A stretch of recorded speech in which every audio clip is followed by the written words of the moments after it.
Dan kali ini kita ada di episode 4 ya. Ya, Episode episode 4. Thank you banget semuanya yang udah dengerin dan nonton kita dari kemarin, mungkin dari episode 00 sampai sekarang. Kemarin tuh pembahasan kita udah banyak banget.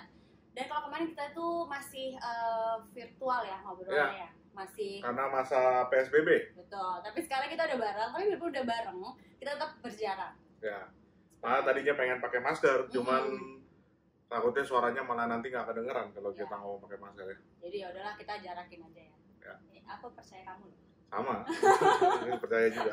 Tapi kita no touching. Oke. Hari ini kita mau ngebahas yang masih ada hubungannya sama yang pembahasan topik kita kemarin ya. Ya. Kemarin kita di episode 3 itu udah ngebahas apa yang harus kita lakuin di umur 20 sampai 30. Ya. Kita juga udah ngebahas gimana sih kalau kerja itu apa ya, supaya bertingkat atau berkembangnya itu kayak gimana bagusnya. Correct. Role modelnya kayak apa dalam Correct. dunia pekerjaan dan lain-lain. Nah, sekarang kita ini mau ngebahasnya adalah Kemarin work-life integration instead of work-life balance. Ya, jadi mungkin kalau teman-teman yang kemarin dengerin obrolan kita itu kan pasti mikirnya kan, wah gila, masa hidup gue cuma kerja doang gitu kan. Iya, Dan bener. apa nih, gue jadi corporate slave atau gue jadi budak duit kita kasarnya atau apa gitu kan. Or tapi ada juga yang kayak dia udah masuk kerja dan kayak ngerasa, kalau gue kerja pasti kayak teman-teman bakal nempel, cewek bakal nempel atau cowok bakal nempel, Ya. keluarga bakal happy. Nah itu tuh gimana? banyak yang pasti mikirnya kayak gitu juga. Kadang-kadang orang juga banyak yang mungkin setelah dia kerja lama gitu kan dan terus-terusan misalnya sampai tiap hari lembur, Ya. Sabtu Minggu kena hajar terus gitu kan, akhirnya dia juga jadi burnout gitu. Nah mungkin itu yang kita bakalan bahas lah hari ini, mungkin sedikit banyak lah ya, cerita sedikit lah gitu. Jadi burnout itu tadi yang aku tanyain ya sebelumnya ya. Ya. Burnout itu maksudnya mungkin ada yang belum tahu. Jadi tadi kalau burnout itu kayak kita ngerasa kayak hidup kita tuh kerja doang gitu. Correct. Jadi Nggak punya misalnya kehidupan sosial gitu. mungkin misalnya orang-orang kan biasanya seminggu itu mungkin clock-in 40 jam gitu ya, normal lah kerja lah sehari 8 jam gitu. Mungkin dia bisa clock-in 100 jam selama berminggu-minggu. Luar biasa. Itu kayaknya Itu. hidupnya didedikasikan untuk kerja ya. Ya, bindar dan dat juga sih. Oh, pernah di sana. Pernah di masa itu ya. Ya. So ya mungkin hari ini kita ngobrolnya gitu, itu kali ya, topik yang begitu, yang cukup ada korelasinya sama teman-teman yang mungkin kemarin sudah terinspirasi ya. Semoga dengan obrolan kita.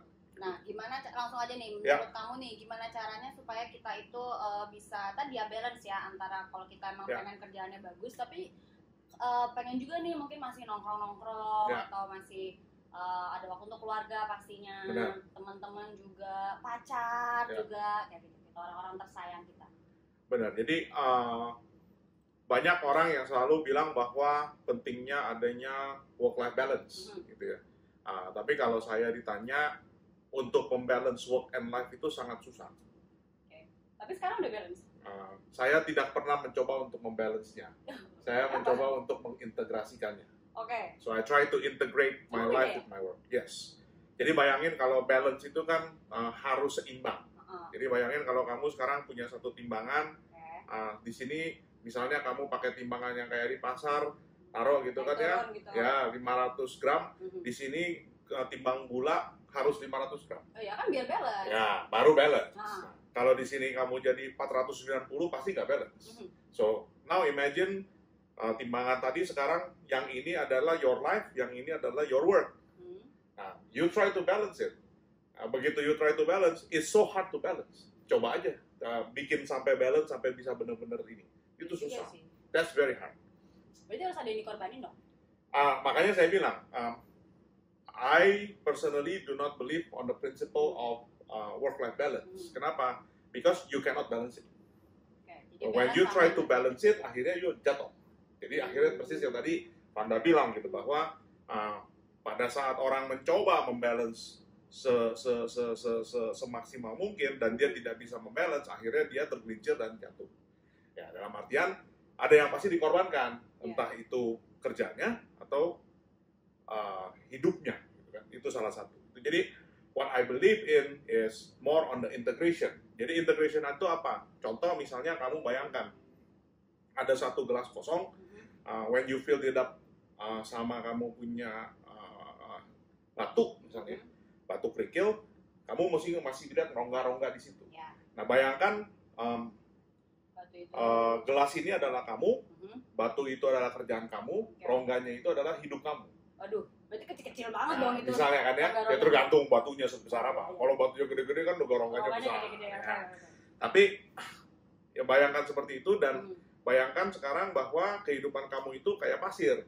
Jadi pasir itu kita masukkan ke dalam gelas yang tadi sudah berisi batu itu. Nah, jadi pada saat itu terjadi, kamu akan melihat satu gelas yang penuh, padat, ada batunya, ada pasirnya, mau misahin pun susah. Kenapa? Karena it's already integrated. Nah, itu secara definisi itu saya yang melihat seperti itu. Jadi mungkin banyak orang yang bilang, oke, sekarang saya bisa bayangin apa yang tadi kita ngobrolin ya dengan analogi timbangan tadi, gula pasir dan juga dengan analogi gelas tadi ya. Tapi realitanya sebenarnya what does that mean? Aduh, itu realitanya susah loh. Ya, what does that mean kan? Mungkin saya kasih contoh misalnya gini. Misalnya kita punya pacar, terus kita bilang kalau work-life balance tuh begini. Dadakan misalnya weekend ini bosnya bilang sama kita, dia bilang, John, minggu ini kita visit ya ke Balikpapan. Ada acara dengan pemerintahan gini-gini, misalnya kita harus ada seminar. Nah, yuk berangkat dong. Berangkat. Ngomong dong sama pacar kan, yang sorry ya, minggu ini nggak bisa ketemu. Wah, padahal minggu itu udah misalnya udah planning, mau ini mau itu lah. Dinner. Nah, whatever lah, misalnya udah ada planning. Sebagai pacar yang pengertian pasti dia bilang, it's okay, work come first, you chase your career, go. Iyalah. Follow your Yang purpose. benar yang begitu. Apa? Sekali. Okay. Coba kalau misalnya itu 8 kali berturut-turut selama 8 minggu. Beda dong. Nah, itu udah runcing lah. Kalau udah sampai 8 kali pasti runcing. Kenapa? Berarti ya boleh dibilang 2 bulan nggak pernah ketemu, hari kerja udah sibuk, udah setengah mati nggak pernah ketemu, WA pun juga misalnya jarang hari kerja karena memang benar-benar nggak sempet. Begitu ketemu weekend that is looking forward, nggak ketemu 2 bulan. Yang lebih parah lagi misalnya selama dalam waktu 2 bulan itu mungkin misalnya ada ketemu pas dia ulang tahun lagi. Atau gimana lah, atau apalah, ada something yang important, right? Nah, itu kusut. Itu mencoba membalance tuh. Kalau saya bilang. Ternyata kayaknya belum bisa gitu. Nggak bisa.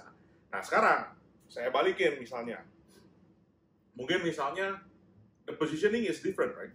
Kayak dulu mungkin kayak saya misalnya over the weekend mendadak misalnya harus interview orang atau harus ketemu sama orang di mall, meeting. Atau waktu itu zaman kerja sebelum di sekarang, kalau waktu kita baru launching, kita harus patroli itu di mall seharian.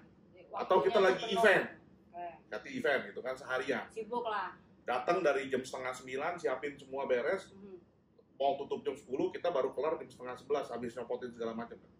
So basically, Saturday, Sunday gone misalnya. Nah, rather than you tell your partner, either your wife, your girlfriend, your boyfriend, your husband, ya udah saya di sini, kamu di mana gitu, you might as well bilang aja belak-belakan kan, look, I will be there for like 12 hours. You are welcome to join me. Anyway, 12 hours itu kan juga nggak 12 hours terus-terusan kerja terus kan enggak. Tapi pasti ada break, kita bisa makan bareng atau apa.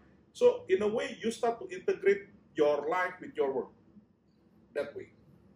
And at the same time, jadi kita susah gitu kalau jadi pada saat itu kalau si orang itu ditanya, jadi sebenarnya you di mall itu kerja atau bukan kerja atau hanging out with your partner, with your wife, with your kids and all that, can be both. Ya, kerja sambil main. Both. It's both. Nah itu yang mungkin yang saya bilang bahwa definisi mengintegrasikan itu sebetulnya seperti apa ya, seperti itu. Gitu. Tapi emang kalau kayak kita kerja di mall, maksudnya misalnya di event-event kayak gitu, kadang juga teman-teman aku banyak kok yang tiba-tiba ntar bawa istrinya, bawa suaminya, bawa pasangannya. Kalau nggak susah, nggak susah, it's very hard. Nah itu mungkin kalau ditanya, that's what I mean by integration. Nah tapi in reality, apakah semuanya bisa kita coba integrasikan? You can always try, right, to do that, right? Bahkan misalnya kadang-kadang it could be like, oh ya udah ke kantor gitu, oh abis ini I makan sama teman-teman kantor, but you're welcome to join. Misalnya gitu, you could just hang around, it's okay. Gitu. Ya itu all the mini things that you could do. Pokoknya coba aja dulu. Correct. Ya.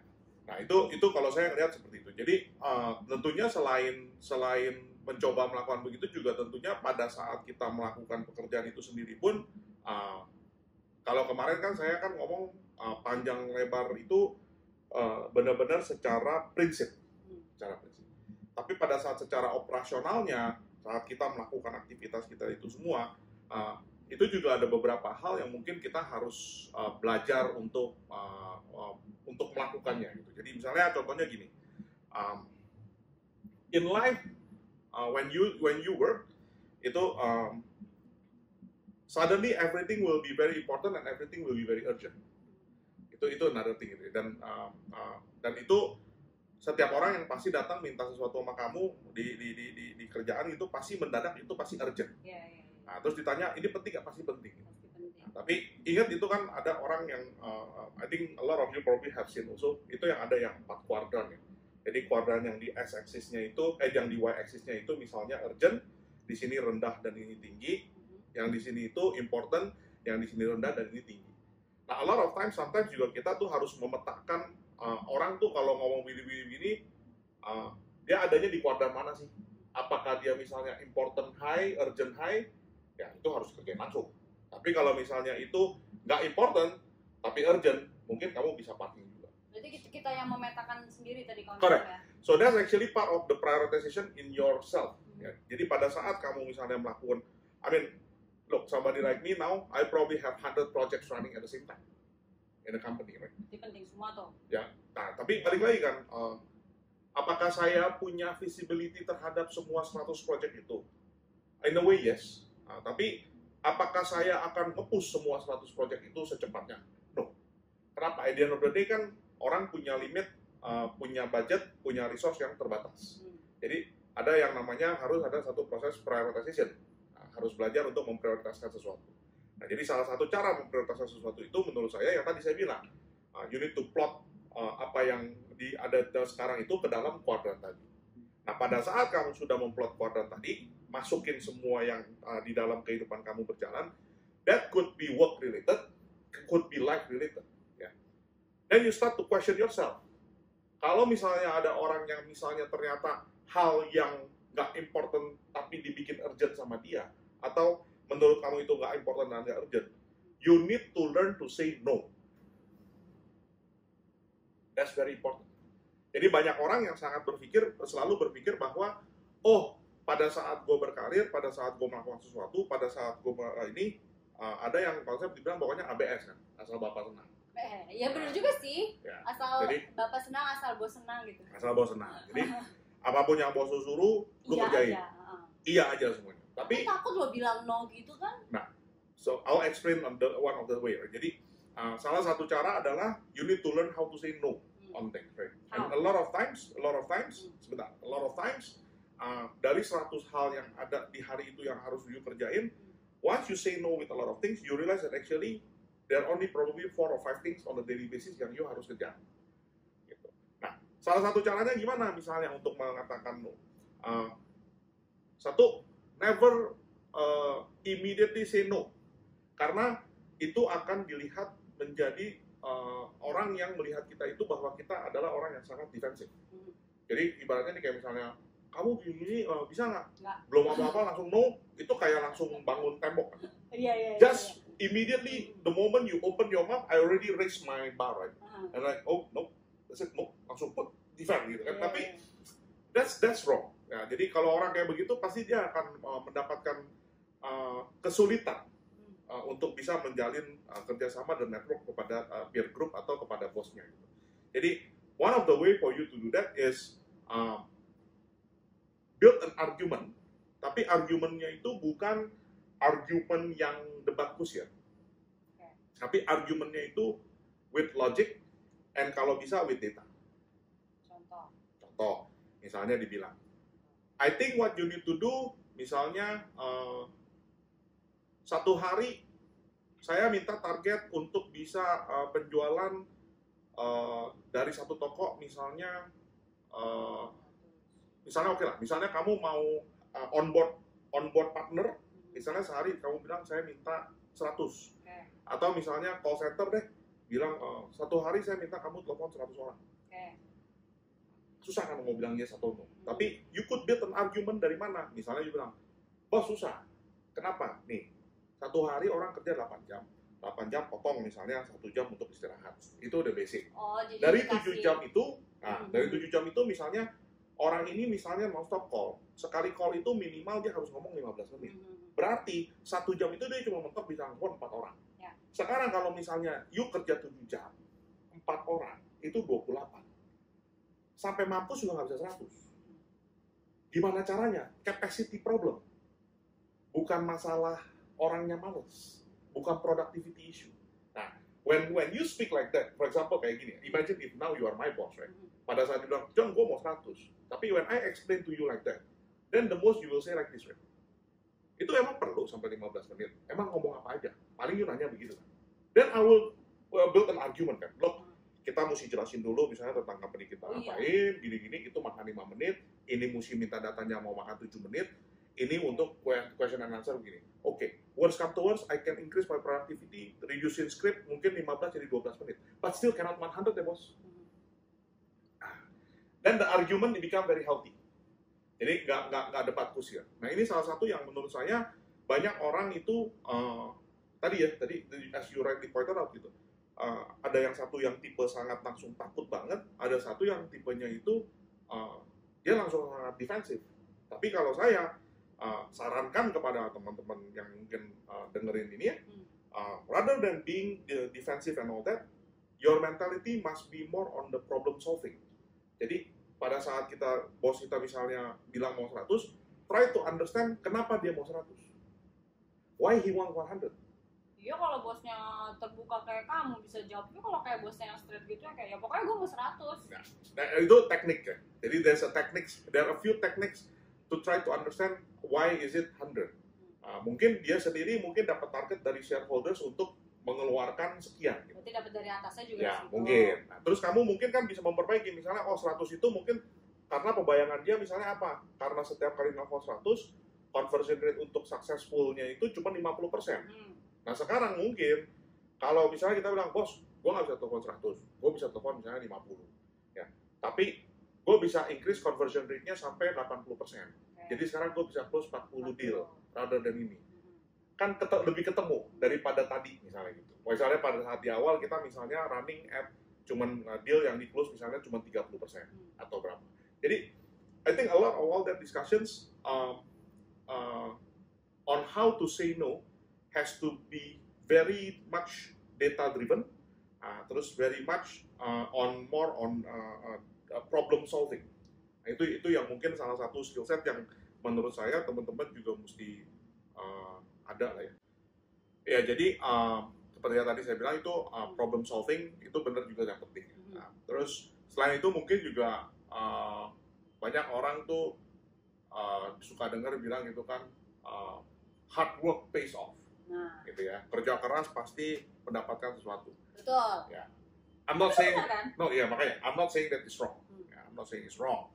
Tapi a lot of times, sometimes hard work doesn't pay off. Sometimes.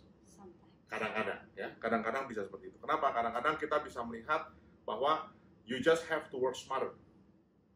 Jadi yang katanya kerja keras sama kerja pintar itu. Correct. Jadi kadang-kadang orang itu memang harus kerja lebih pintar daripada kerja keras gitu. Tadi contoh misalnya gini ya, ini saya sharing sedikit lah waktu saya dulu di awal karir saya ya. Saya disuruh bikin financial modeling. When you build a financial modeling itu, you need to be very very good in Excel. Ya. Jadi formulanya itu mesti jago lah, mau pivot lah, inilah itulah, VLOOKUP and all that. You must be really good in that. Right? Nah, pada saat kita nggak jago di situ, yang terjadi adalah you work very hard, but you don't work smart. Kenapa? To build a model, kalau you tahu banyak yang shortcut tadi itu semuanya, you probably need a few hours. Tapi kalau misalnya you nggak ngerti, ya you mungkin seminggu juga nggak jadi itu barang. Ya, betul juga sih.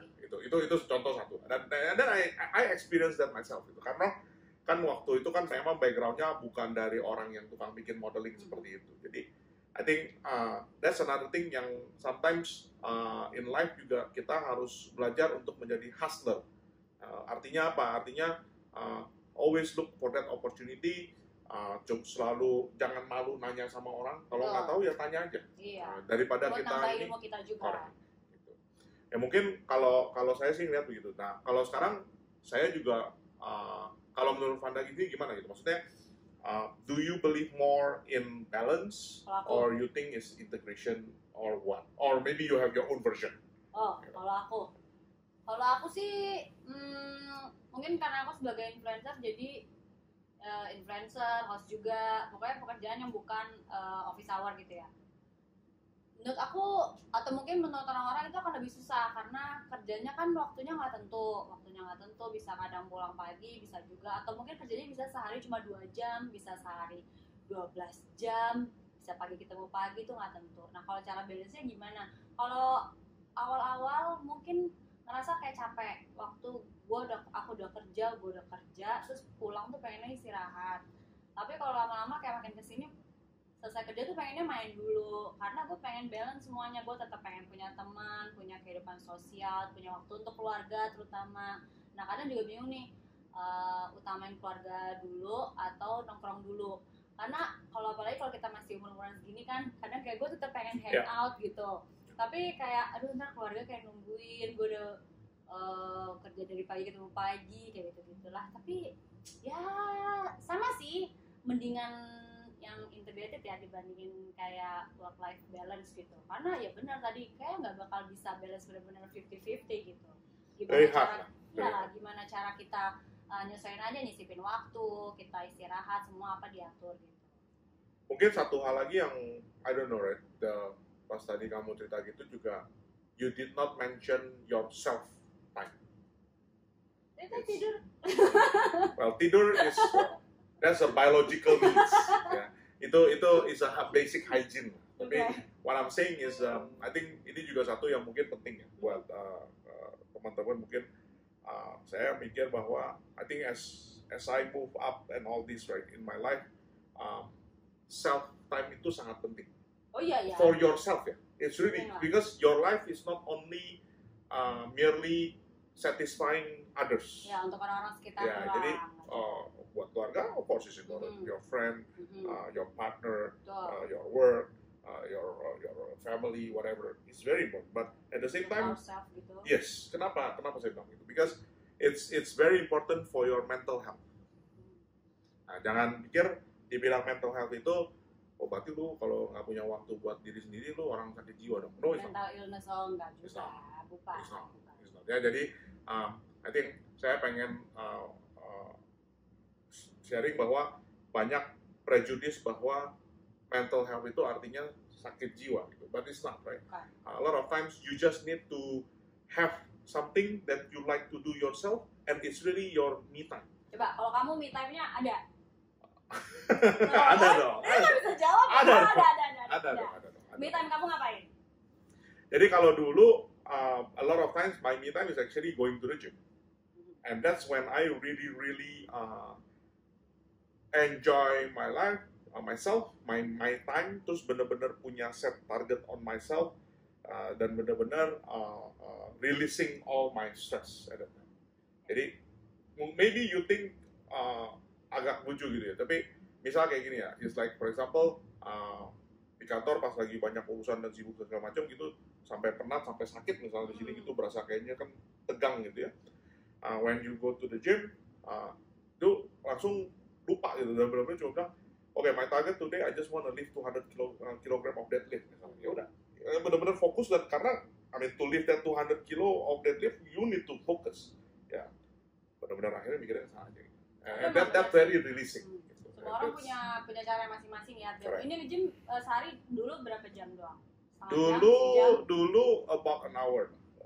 Jadi biarpun cuma sedikit-sedikit itu emang perlu banget. Mungkin it's important. Ada orang yang untuk me time-nya itu kalau cewek mungkin nyalon. Correct. Atau ada yang sendirian keliling mall. Atau berenang. Misalnya dia suka berenang. Atau dia ngopi sendirian. Bisa. Nah, banyak orang nih kayak ngomong, kok lo sendirian aja sih? Kenapa? Lagi galau? Enggak, karena orang itu butuh me time, kayak nggak pengen diganggu, nggak pengen diajak ngobrol, nggak pengen, ya pokoknya benar-benar sendiri. Biarpun itu cuma kayak 30 menit atau sejam ya. Correct. Dan pentingnya itu kalau saya mau sharing juga adalah when you do your me time, stay away from your gadget. Nah, karena biarpun kita sendiri, tapi kalau kita ngeliatin gadget ya kerjaan lagi ya kan. Ya, atau you jadi banyak pemikiran yang lain Iya. kan, jadi akhirnya malah ngegibah. Nah, bisa juga. Bisa juga gitu kan, lihat Instagram orang terus langsung bikin WA grup baru ngomongin Iya. si A, ngomongin si B. Ya. That's it, ya. It could be a me time. But it's our time, whatever you call it. Right? Gitu sih. Jadi mungkin ya kalau saya sih ngeliatnya begitu sih. It's important karena your me time others than only misalnya untuk releasing all the stress and all that gitu ya. At the same time is also for your self improvement, which related to topik yang minggu lalu kita omongin. Jadi that could also build a good habit. Jadi misalnya mungkin rather than begitu bangun langsung pegang handphone terus langsung ngerjain yang macam-macam atau ngeliatin Instagram orang atau apa gitu, it could be when you wake up, for example, you plan on what you want to do for the day, you exercise, you have your quiet, your self time, and think of hari ini there are 100 things that I want to do, tapi what do I want to focus and what do I want to achieve for the day. And kadang-kadang itu penting karena don't try to, I mean you have to have a big goal, tapi on a daily basis you need to have that goal untuk mencapai ke sana. Gitu sih. Oke, jadi itu tadi semua ya. Nah, tadi kan Joni sempat bahas di depan itu kita akan ngebahas soal gimana supaya nggak burn out ya. Ya. Apa itu burn out? Kalian mungkin dari di skip videonya tonton sampai sini. Jadi burn out itu gimana supaya kita tuh nggak kayak hidup itu kerja doang gitu ya. Gimana tipsnya? Ya jadi balik lagi ya, sebenarnya itu semua kan kalau saya ngelihat kalau orang-orang yang mungkin work alcoholic ya, orang yang memang suka kerja itu Doyan kerja. senang Makanya kerja kalau nggak kerja tuh demam gitu. dan dia merasa kerja itu is his satisfaction in life. Kamu termasuk itu nggak? Sometimes. Bagus. Ya itu you need to remember two things. Jadi satu, kerjaan itu kayak black hole. Black hole itu lubang hitam ya. Jadi when I say black hole means whatever you throw in itu pasti akan sakit, hilang. Ya. Artinya apa? You throw in 40 hours hilang. You throw in 100 hours hilang juga. You throw in 200 hours per week hilang juga. Itu satu yang you mesti ingat. Ya. Black hole. So that's the first concept.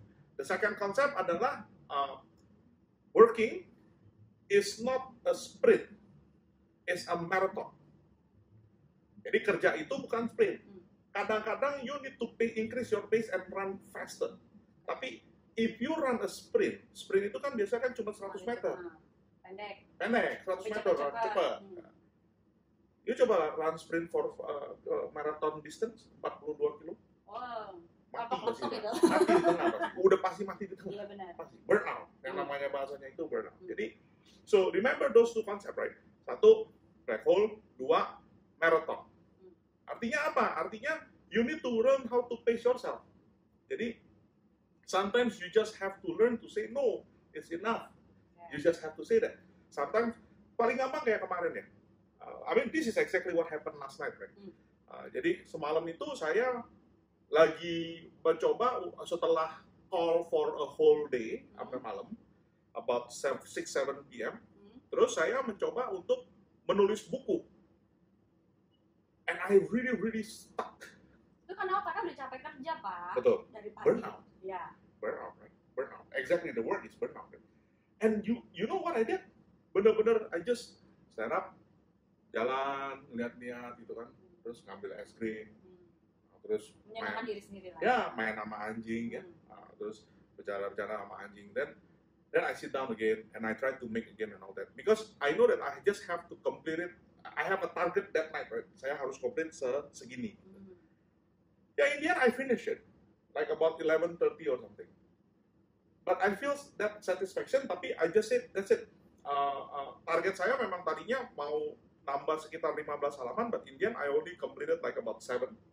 Then I said that's it. It's enough. I don't know what else I want to write. I shut down.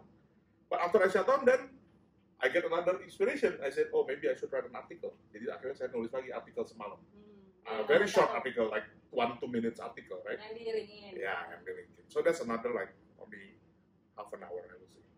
Tapi itu sih. Berarti perlu istirahat dulu bentar. Yeah, you just have to, you just need to know how to pamper yourself, and then inilah.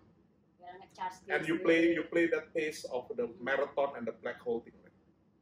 Tapi bagus tuh tadi ya, ada yang satu black hole, yang satu maraton gitu ya. Oke. Lupa. Conclude. Oh ya. Conclude, komen, baru topik Oke, berikutnya. lanjut conclude.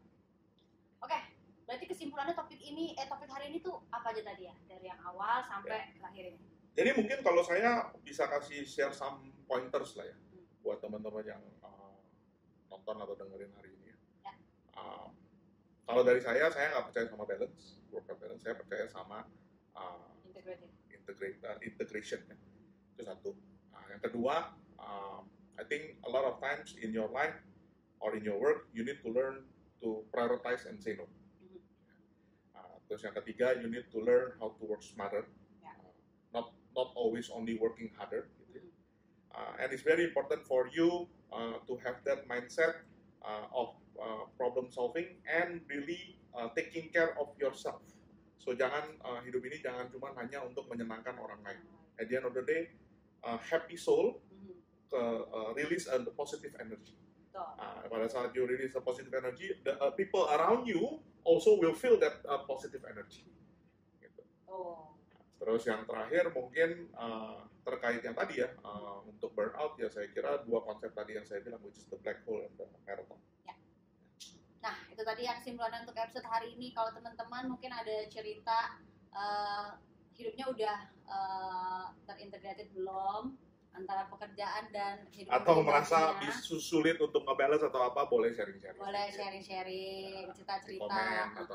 Atau kayak mungkin ada yang protes juga, gue udah mencoba kayak gitu, tapi kayak hidup gue masih aja kayak gini-gini aja gitu. Boleh juga, pokoknya langsung tulis aja di komen. Jangan lupa juga untuk, tadi kita belum ingetin ya, untuk subscribe kita di YouTube, untuk dengerin kita di Spotify dan juga di Anchor. Dan jangan lupa juga untuk di follow Instagram kita di @talk_podcast. Dan terakhir nih, untuk topik kita minggu depan apa ya?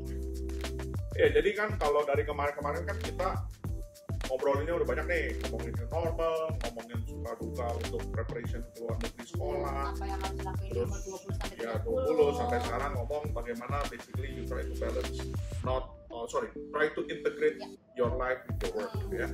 Berarti yang masih berhubungan sama episode sebelumnya kan? Ya, jadi mungkin sekarang kan kita kan ngomong selalu dari sisi millennials ya, yang benar-benar mungkin punya pemikiran sendiri dan lain-lain. Tapi the moment you come into the workforce atau you come to entrepreneur and all that, right, whatever the business world, it's basically a melting pot. You will meet the Gen X, you will meet the baby boomers, you will meet the Gen Z, it's just a melting pot gitu, benar-benar kayak panci masak gitu. Nah sekarang mungkin saya bisa share sedikit how basically my experience in making that melting pot. Berarti itu yang bakal di-share nanti di episode berikutnya. Oke, kalau gitu terima kasih banyak hari ini.